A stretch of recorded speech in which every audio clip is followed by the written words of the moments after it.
Հիմա ասում եմ, նորից եմ ասում, նաև այս հիմնարկի աշխատանքի արդյունքում մենք գալու ենք վերլուծություններով ավականու նիստին ներկայացնենք տարատեսակ ավտոմեքենաների համար սահմանափակումներ։ Էլի այս ամբիոնի մոտ ես պատկերացնում եմ ինչ հարցադրումներ են լինելու, ինչ ելույթներ են հնչելու, այսինքն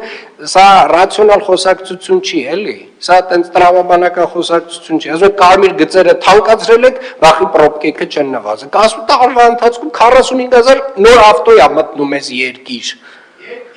10,000-ն էլ Երևանում է գրանցված, հələ չասեմ, որ այդ 10,000-ից զատ եւս մի 5-7,000-ն էլ մյուս մարզերից են գալի մտնում Երևան, Ժորժ ջան։ Հիմա ինչ անենք, այդ փաստի վրա աչքերներս փակենք, ասենք 2020 թիվն է դեռևս։ Լավ, Սամվել Հակոբյան։ Պարոն Գրիգորյան,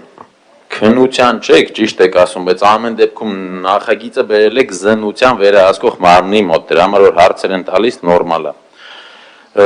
Կարմիր գծերից որ այդքան խոսում եք, ձեր սիրուն փողկապներով չեմ կարա չանդրադառնամ, դատարանը հաստատել է